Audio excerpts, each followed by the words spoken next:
हैं, जहां पर लाल कृष्ण आडवाणी दिल्ली एम्स में भर्ती हो गए हैं। दरअसल वरिष्ठ बीजेपी नेता लाल कृष्ण आडवाणी की अचानक से तबियत बिगड़ गई थी और उसके बाद उन्हें फौरन एम्स में भर्ती कराया गया।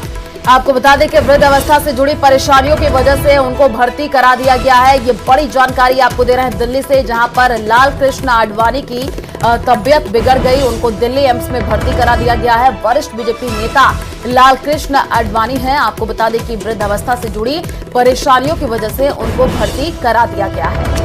तो लाल कृष्ण आडवाणी बीजेपी के वरिष्ठ नेता, तमाम जगह आपको देखे बीजेपी के संगठन को मजबूत करने में लाल कृष्ण आडवाणी का अहम रोल रहा, या फिर अयोध्या मामला हो, या फिर उसमें आप देखें कि लाल कृष्ण आडवाणी ने पदयात्रा भी निकाली थी, जिसके बाद से बीजेपी को बड़ी जीत भी हासिल हुई थी। वही लाल कृष्ण आडवाणी जो बीजेपी के वरिष्ठ नेता माने जा रहे हैं काफी दिनों से, क्योंकि इस अवस्था में पहुंच गए, तो वृद्ध अवस्था के चलते ही उन्हें अचानक से उनकी तबियत बिगड़ी और अब दिल्ली के एम्स हॉस्पिटल में उन्हें भर्ती कराया गया है।